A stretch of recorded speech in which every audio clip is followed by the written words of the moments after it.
Наконец мы закончили ремонт ванной комнаты, и я хочу с вами поделиться нюансами, которые у нас были в процессе ремонта. Большинство материалов, практически все, мы покупали в Leroy Merlin. При входе у нас сразу же идет полотенцесушитель, который мы покупали в Leroy Merlin. Цены постараюсь я вам писать в видео, и чтобы в конце примерно вы поняли, сколько у нас ушло на ремонт ванной комнаты. Раковина плюс тумба и значит кран, все это тоже. Декор — это подставки под зубные щетки и зубную пасту, мыльница и дозатор для мыла. Это все тоже Leroy Merlin. Кстати, еще классная ситечка я тоже приобрела там. Оно стоило всего лишь 28 рублей. И у меня точно такой же в ванне и в раковине. Невероятно классная штука, потому что она собирает каждую мелочь. И потом ванна, ну, как бы проем не так сильно засоряется, как при использовании открытого слива для воды. Размер тумбы у нас 75 сантиметров в длину. Нам позволило это закрыть полностью шланги и поместить туда все необходимые предметы, которые должны там храниться. Изначально я вам говорила, когда мы выбирали стройматериалы, что мы хотели сделать именно вот эту плитку, но у нас был декор из мозаики.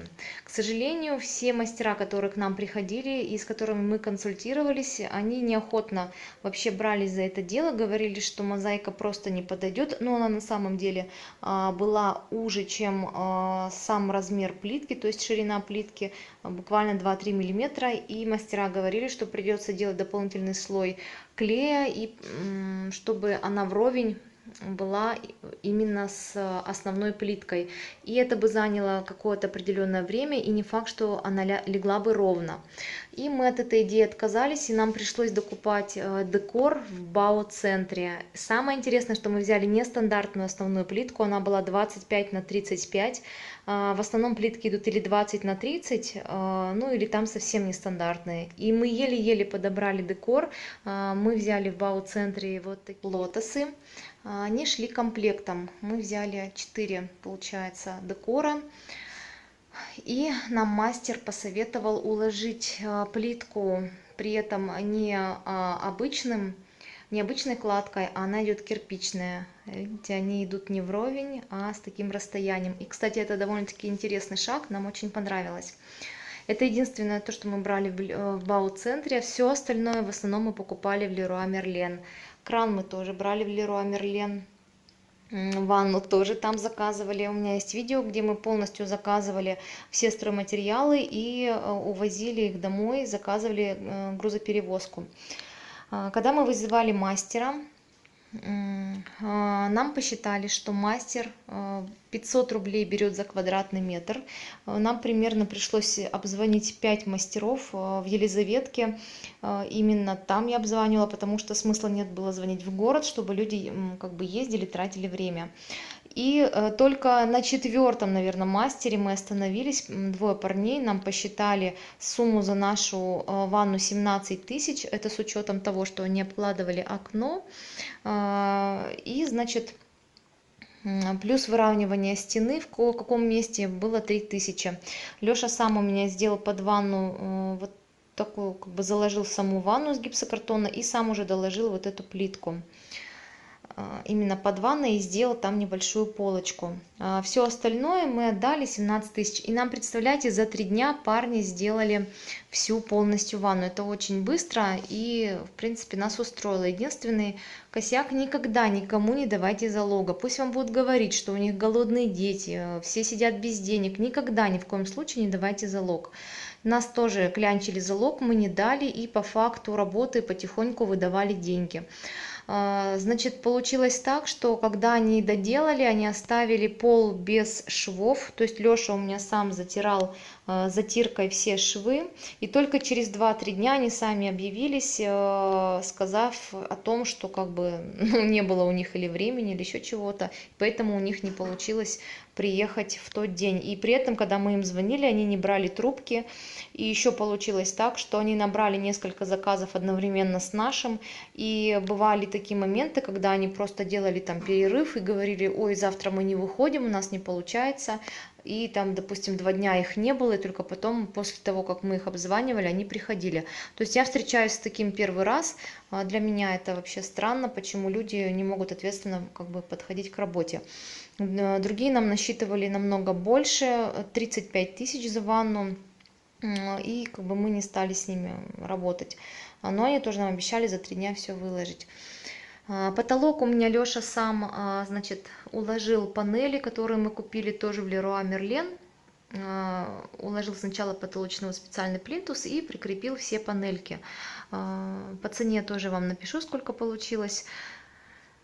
Вот, и дополнительно мы прикрепили полочку, куда я установила небольшие декоративные элементы, которые я покупала в Икее, чтобы хотя бы оживить стену, потому что она у нас абсолютно вся светлая, и тут ничего такого нет.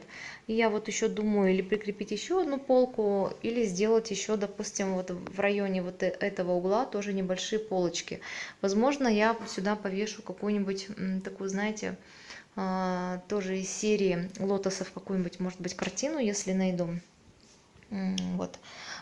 Туалет, значит, унитаз, смотрите, мы поставили его немножко наискосок, потому что при входе, если бы мы поставили его абсолютно ровно, тут абсолютно мало оставалось места для самого ведра, и вообще как-то, знаете, неудобно сразу же, когда унитаз находится тут же прямо перед дверью, то есть мне захотелось его сместить немножко как бы на угол. Про стиральную машину, наверное, я вам расскажу в другом видео, где я расскажу, когда мы закупали вообще бытовую технику. Это холодильник, стиральную машину и бойлер. Это будет отдельное видео, где я про функционал вам расскажу, где мы покупали и все эти нюансы.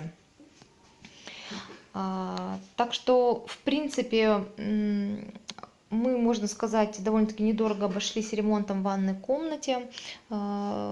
Пока нас все устраивает, будут какие-то, может быть, элементы, которые мы захотим привнести.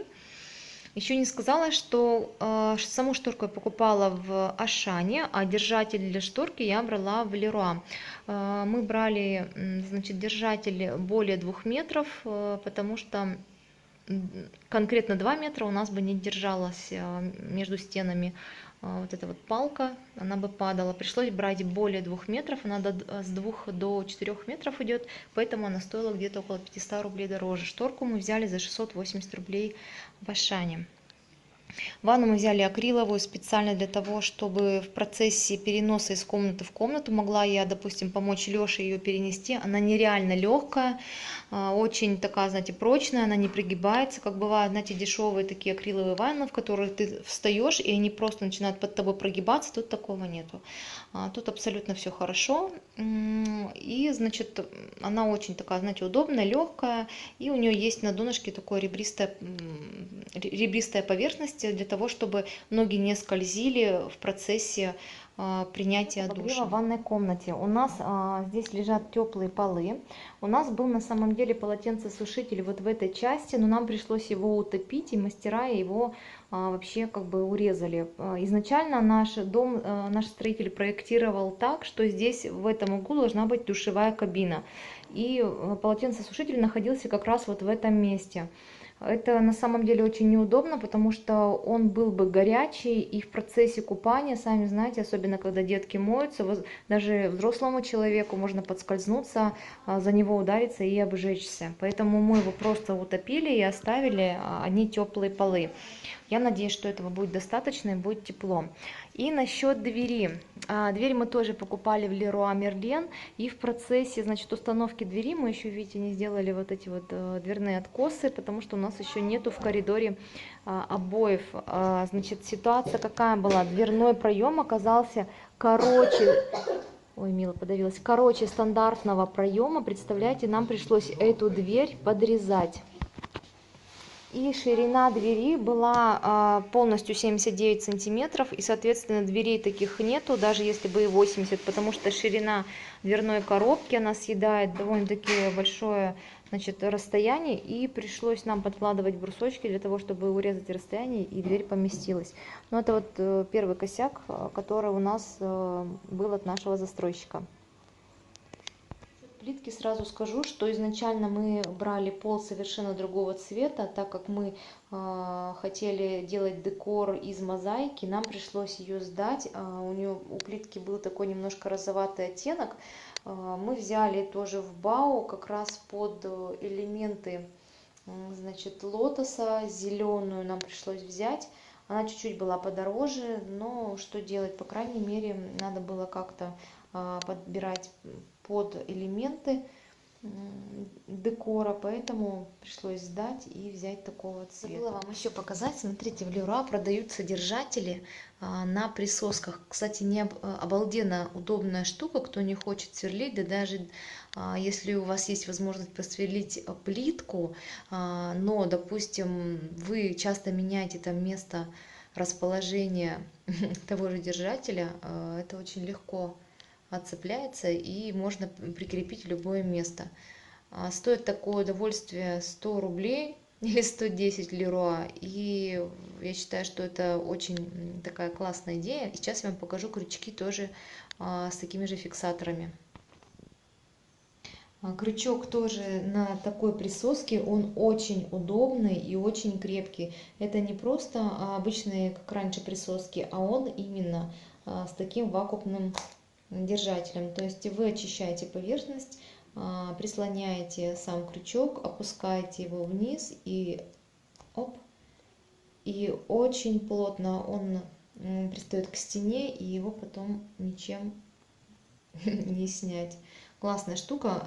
В упаковке было 2 крючка, стоили они тоже где-то 110 рублей. Один я взяла на кухню.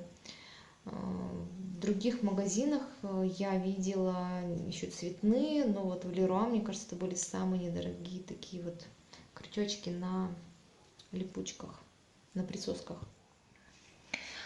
Ну, в принципе, на этом все. Спасибо, что заглянули ко мне на канал. Наш ремонт продолжается. Буду радовать вас видео о следующих наших процессах, то, что мы закончили, что у нас получается.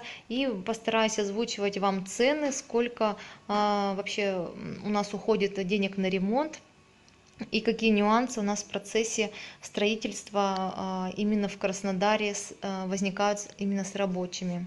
Ну, на этом все. Всем пока-пока. До скорых встреч.